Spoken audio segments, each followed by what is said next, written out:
A pesquisa Vox Brasil, divulgada nesta sexta-feira, mostra o presidente Lula, do PT, na liderança das intenções de voto, tanto no primeiro quanto no segundo turno dessa disputa presidencial deste ano contra o senador Flávio Bolsonaro, do PL. Olha aí na tela, no primeiro turno, como é que fica a situação, hein? Trazendo ali todos os candidatos. Primeiro turno, Lula com 42% dos votos, Flávio Bolsonaro do PL com 33,6%, Ronaldo Caiado do PSD 6,9%, Romeu Zema do Novo 5,1%, o Renan Santos do Missão tem 3,1%, o Aécio Neves do PSDB 2,1%, Joaquim Barbosa do DC 1,1%, Augusto Cury do Avante 0,5%, Cabo Daciolo do Mobiliza 0,3%, e aquelas pessoas que disseram que não votam em ninguém, ou nulo ou branco, somam ali 2,9%, as que não sabem ou não opinaram 2,3%, portanto este é o cenário de primeiro turno, com Lula liderando ali esse cenário, né? Já em um possível segundo turno entre Lula e Flávio Bolsonaro, o atual presidente venceria aí o senador por 47,8%. Então Lula teria, na verdade, 47,8% dos votos e Flávio Bolsonaro 41,3% dos votos. Bom, e só para a gente entender um pouco, olha só, a mesma pesquisa, gente, ela foi divulgada, essa pesquisa da Vox Brasil, no dia 20 de maio. E o que ela trazia? Ela apontava Lula com 46,8% e Flávio com 38,1%. E no dia 15 de maio, 5 dias antes, também foi divulgada essa pesquisa. E ela mostrava o senador e pré-candidato à presidência Flávio Bolsonaro com 43,8% das intenções de votos contra 40,2% do atual presidente. Olha só como é que, antes o Flávio estava ali acima, estava à frente do presidente Lula nessa mesma pesquisa, e depois ele começou a cair lá no dia 20 de maio, e essa pesquisa traz uma vantagem um pouco maior do presidente Lula nos dados que foram divulgados hoje. Agora também foram divulgados outros cenários de segundo turno. Veja só esse, entre Lula, presidente Lula, e o ex-governador de Minas Gerais, Romeu Zema. Lula tem ali contra Zema 46,3% das intenções de votos, Romeu Zema 42,5%, brancos nulos chegam a 6,1%, não souberam ou não quiseram opinar 5,1%. Outro cenário traz presidente Lula e o ex-governador de Goiás, Ronaldo Caiado. Caiado e Lula, como é que fica a situação ali? Mais próximo ainda, olha só, Lula teria 46,5% de votos e o Caiado se aproximando ali do presidente com 44,9% neste cenário. Brancos e nulos chegam a 5,9%, não souberam ou não quiseram opinar, ficam em 2,7% das intenções. Lembrando, gente, que estes cenários que a gente está trazendo agora são cenários de segundo turno. E a última comparação da pesquisa é de um eventual segundo turno entre o atual presidente Lula e Aécio Neves. Olha só, Lula teria 49,1% dos votos e Aécio Neves está bem distante ali com 24,5%. Brancos e nulos neste cenário também são muitos, em 12,5%, não souberam ou não quiseram opinar, 13,7%. Agora, quando o assunto é rejeição, o presidente Lula também aparece em primeiro lugar, viu? Ainda no primeiro turno, entre os candidatos em que os eleitores não votariam de jeito nenhum, Lula tem a maior rejeição. Ele tem 49,2%. Flávio Bolsonaro vem em seguida, com 48,3%. Aécio Neves aparece próximo também, com 41,3%.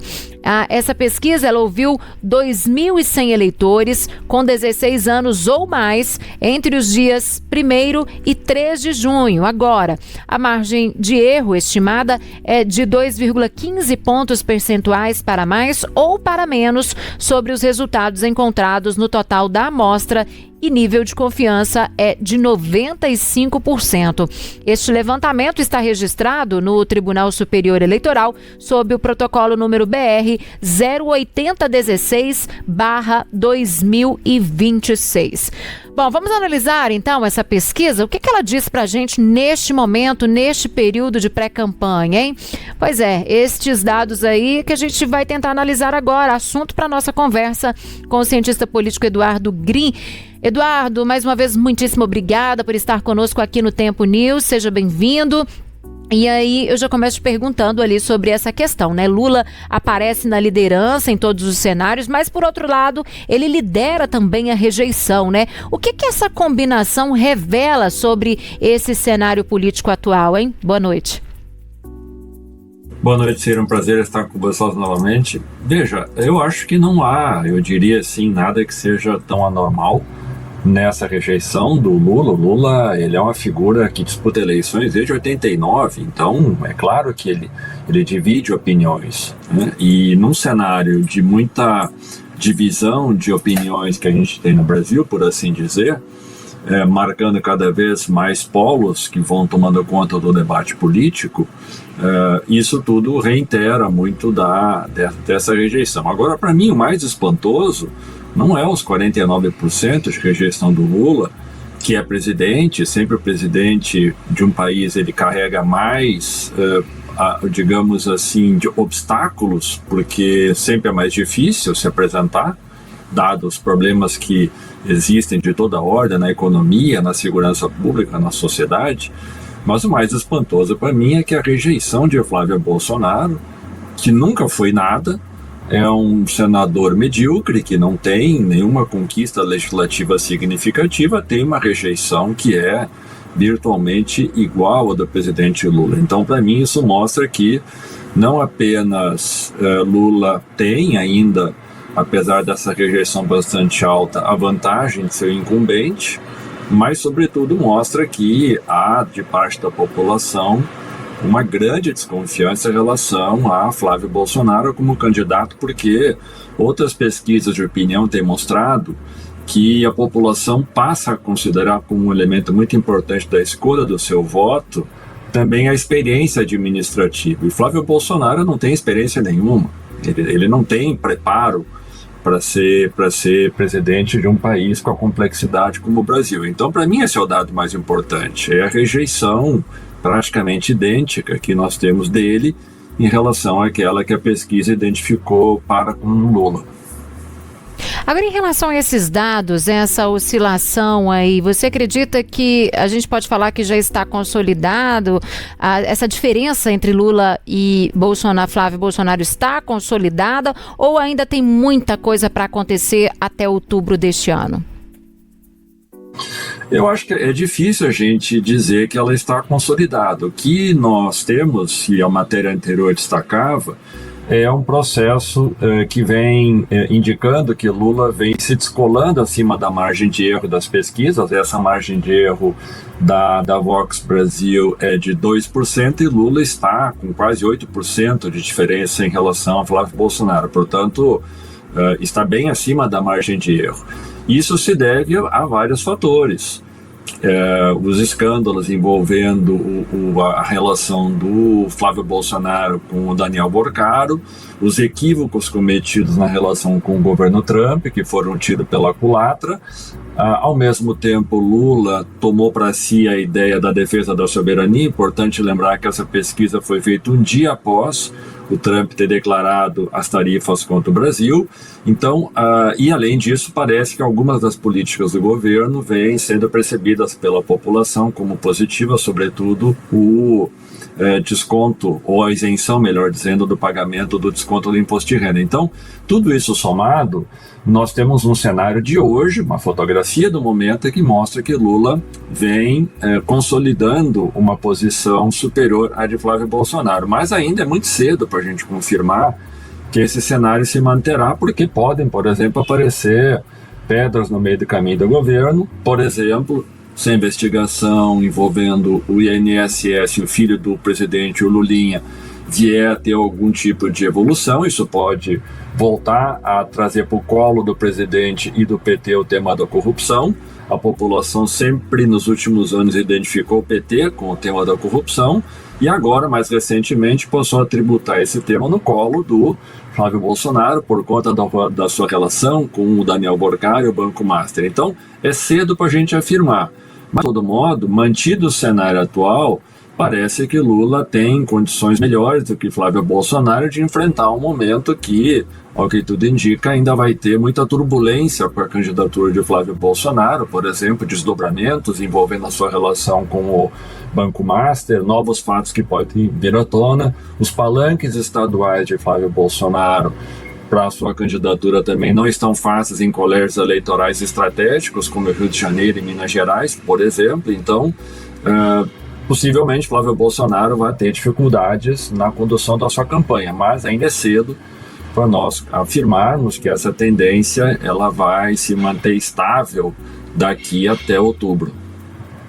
Olá, Eduardo, boa noite. Luciene aqui de Brasília. Bom, o senhor já fez até uma análise no que eu quero aprofundar, que é um cenário hoje, nessas pesquisas prévias, melhor para o presidente Lula, que deve tentar a reeleição em um quarto mandato à frente da presidência da República, enquanto Flávio Bolsonaro tem um pouco mais de dificuldade. O senhor colocou, inclusive, esse índice de rejeição ao nome de Flávio Bolsonaro nesse momento, de acordo com a pesquisa, mas em relação à pré-candidatura do presidente Lula, o senhor vê algum ponto, além de investigações, claro, que podem prejudicar, que podem realmente ser uma pedra no sapato da campanha do PT nos próximos meses, como, por exemplo, fatores econômicos? Inclusive, a economia foi um ponto de discurso muito central na campanha de Lula em 2022. Na sua avaliação, tem pontos, assim, inclusive, que estão presentes na rotina do eleitor que podem prejudicar Lula ou podem ser uma questão de maior dificuldade para o petista? Boa noite, Luciene. Sim, essa é uma pergunta importante. Acho que é um tema que seguirá sendo uma dificuldade que o PT historicamente teve de lidar é o da segurança pública. Tema esse que todas as pesquisas de opinião têm indicado como uma área extremamente importante para a população. Lula tem feito um esforço grande de aprovar, ou pelo menos mandar para o Congresso um projeto de lei antifacção, tem se esforçado em aprovar a PEC da segurança pública, mas até agora essas são medidas que estão muito mais no terreno da narrativa e do discurso do que propriamente dito de uma mudança na vida real da população. Razão pela qual Flávio Bolsonaro comemorou a classificação do PCC e do Comando Vermelho como organizações terroristas, imaginando que essa narrativa faria com que Lula tivesse dificuldade de utilizar o discurso da soberania, já que, nesse caso, a população entenderia que se Lula quer defender a soberania para defender criminosos, isso poderia significar, portanto, que ele está sendo menos agressivo, por assim dizer, no combate à segurança pública. Então, o tema da segurança pública pode ser um elemento que vem a criar dificuldades, embaraços na relação com o eleitor. O segundo tema tem a ver com o próprio tarifaço, agora implementado, ao que tudo indica, sem reversão pelo governo Trump. Porque se de um lado Lula, no curto prazo, ele comemora que ele tem um discurso que caiu no colo pela vez dele, pela segunda vez por erro estratégico da família Bolsonaro, que é defender o Brasil contra a intervenção estrangeira e americana, mas se os efeitos do tarifaço forem muito significativos, isso pode significar repique de inflação, pode ter alguma dificuldade na economia que a população pode sentir, ainda que no curto prazo a aposta do governo é que a economia não sofrerá nenhum tipo de revés. Então esse pode ser um outro aspecto que também vem a ser levantado ou pode ser eventualmente percebida pela população no seu cotidiano, e se isso for o caso, certamente isso vai cair na conta do governo. Agora, Eduardo, a gente viu ali nos cenários de segundo turno que os ex-governadores Romeu Zema, né, de Minas Gerais, e Ronaldo Caiado, de Goiás, aparecem competitivos. A gente fala no cenário de segundo turno, né? O que isso significa na sua avaliação? Eles têm espaço ainda? Significa que podem ser alternativas aí viáveis a essa polarização? Eu não acho que haja espaço para a candidatura do Caiado e do Zema, ou mesmo do Renan Santos. Agora, o que esses números indicam é que nós temos uma sociedade muito dividida, porque quem quer que vá para o segundo turno com Lula vai ter um percentual alto de votos, ou seja, o governo, o PT, essa visão política de centro-esquerda. Você gostou desse corte? Deixe seu like, ative as notificações e se inscreva no canal para estar sempre atualizado.